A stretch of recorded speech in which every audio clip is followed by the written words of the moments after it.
Good morning students. आज हम Hindi class में हिंदी व्याकरण से शब्द रचना के तत्व में आज का टॉपिक है उपसर्ग, जिसको हम पढ़ेंगे। उपसर्ग आपको ये लगता है कि ये बहुत इजी है, हम इसको बहुत आसानी से कर लेंगे, लेकिन फिर भी आपसे कहीं ना कहीं गलतियाँ हो जाती हैं और आपका पेपर में गलत हो जाता है।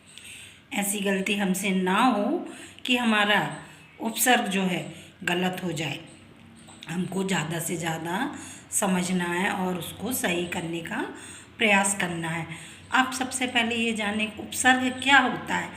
उपसर्ग जो है, उपसर्ग किसी मूल शब्द के आगे जुड़कर एक नए शब्द का निर्माण करता है, उसको हम क्या कहते हैं? उपसर्ग कहते हैं। प्रत्यय क्या होता है? प्रत्यय किसी मूल शब्द में पीछे जुड़कर, शब्द के पीछे जुड़कर उस नए शब्द का निर्माण करता है, उसको हम क्या कहते हैं? प्रत्यय कहते हैं। तो आइए हम सबसे पहले इसकी देखते हैं परिभाषा। जो शब्दांश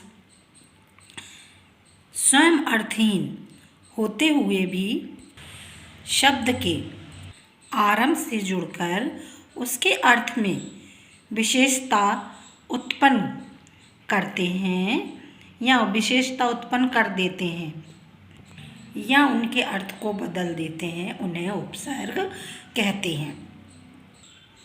जैसे जय शब्द का अर्थ क्या है? जीत है। जय शब्द का क्या अर्थ है? जीत है, जीतना। परंतु इसके आरंभ में, आरंभ माने शुरू में, पहले परा शब्दांश जोड़ देने से पराजय बन जाता है। क्या है? जिसका अर्थ क्या होता है? हार हो जाता है। मतलब जय का मतलब जीत और उसमें हम परा जोड़ देंगे तो पराजय। पराजय का अर्थ क्या होता है? हार या हारना। कहने का अर्थ है कि किसी मूल शब्द के प्रारंभ में कोई शब्द जुड़े और नए शब्द का निर्माण करे, उसको हम क्या कहते हैं? उपसर्ग कहते हैं। जैसे जय क्या है? एक मूल शब्द है। क्या है? मूल शब्द है। इसमें हमने परा जोड़ा। क्या? परा शब्दांश जोड़ने से क्या बना? पराजय। क्या बन गया? पराजय। तो ये नए शब्द का निर्माण हुआ। तो ये आगे जो शब्द यानी प्रारंभ में, शब्द के प्रारंभ में जुड़कर जो नया शब्द बनाता है, उसको हम क्या कहते हैं? उपसर्ग कहते हैं। बस आपको इतनी सी बात याद रखनी है कि मूल शब्द में जो शब्दांश आगे जुड़ता है उसको हम उपसर्ग कहते हैं। और प्रत्यय क्या है? मूल शब्द के पीछे जुड़ता है, तो प्रत्यय। उप का मतलब आगे, और प्रत्यय प्र का मतलब पीछे। बस आप इसी तरह से इतना सा ध्यान रखें और इसको मन में याद करने के बाद आप उपसर्ग और प्रत्यय आसानी से बना सकेंगे। उपसर्ग का प्रयोग जो है स्वतंत्र रूप से नहीं होता है। क्या है? उपसर्ग का प्रयोग स्वतंत्र रूप से नहीं होता है, बल्कि ये प्रायः किसी न किसी शब्द से जुड़े रहते हैं। मतलब जैसे आपको मैंने बताया, जय, जय के आगे क्या जुड़ा? परा शब्दांश जुड़ा। क्या है? जय के आगे क्या जुड़ा? परा। तो जय के आगे जब हमने परा लगाया जोड़ने के लिए, तो क्या बन गया? पराजय। क्या बन गया? पराजय। इसी तरह से आपको और भी अन्य नए उपसर्ग बनाना सीखना है। अब आपका है उपसर्ग के प्रकार कि उपसर्ग कितने प्रकार के होते हैं। उपसर्ग मुख्यतः 3 प्रकार के होते हैं, जो निम्न प्रकार हैं। अब नंबर 1 क्या है? संस्कृत के उपसर्ग क्या है? संस्कृत। दूसरा है हिंदी और तीसरा है उर्दू फारसी। मतलब संस्कृत, हिंदी, उर्दू, फारसी, ये आपके 3 प्रकार के उपसर्ग होते हैं।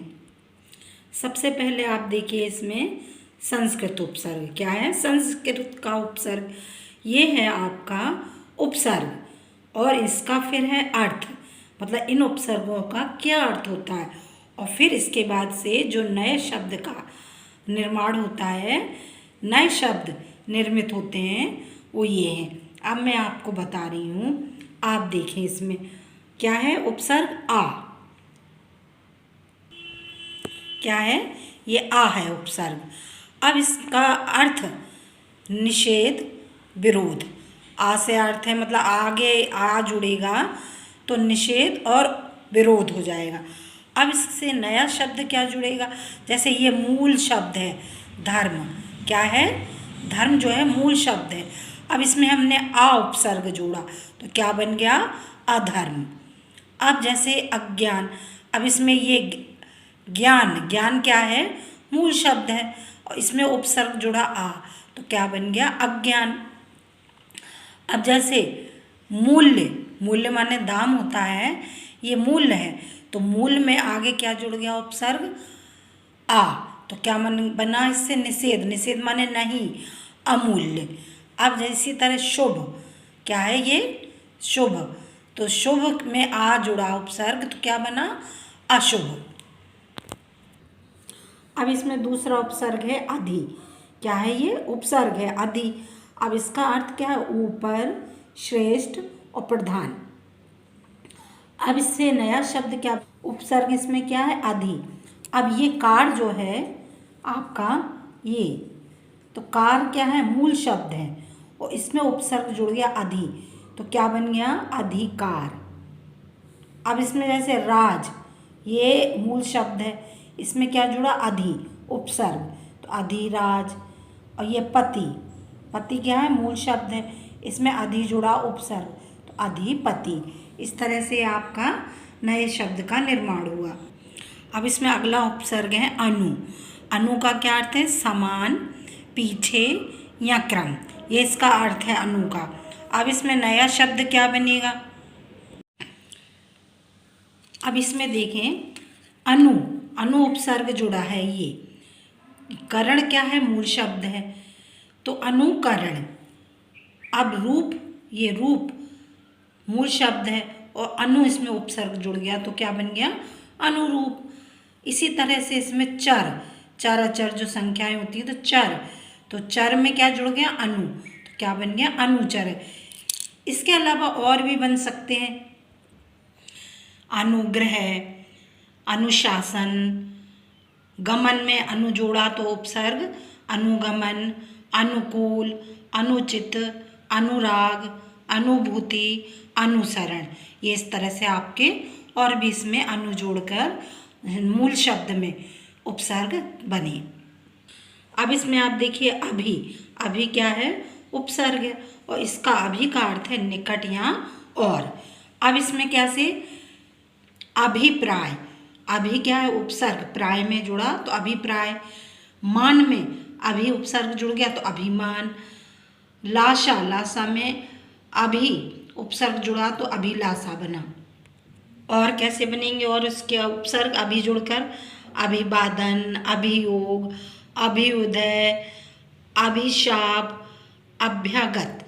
और भी इसमें अभी जुड़कर मूल शब्द में नए उपसर्ग बने। अब आप देखिए इसमें आता है आपका उप। क्या है उपसर्ग, उप। उप का क्या अर्थ होता है, निकट, समान।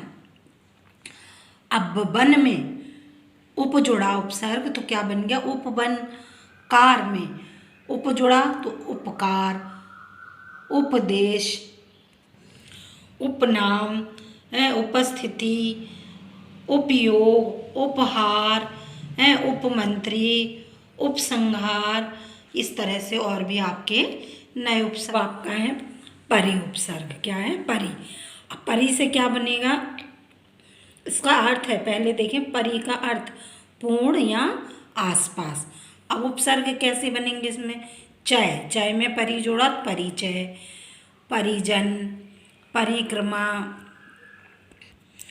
परिणाम, परिवर्तन, परिवहन, परिभाषा, परिमार्जन, परिहार और पर्यावरण।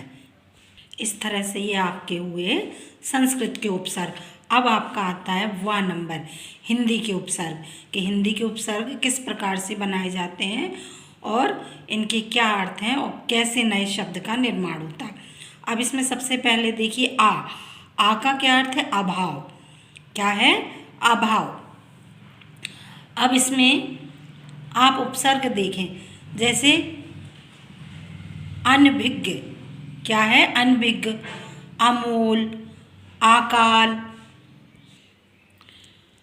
अधर्म, अचेतन, अज्ञान, अशुभ, अमूल, अमूल्य। ये क्या हो गया आपके हिंदी के उपसर्ग आ जुड़कर।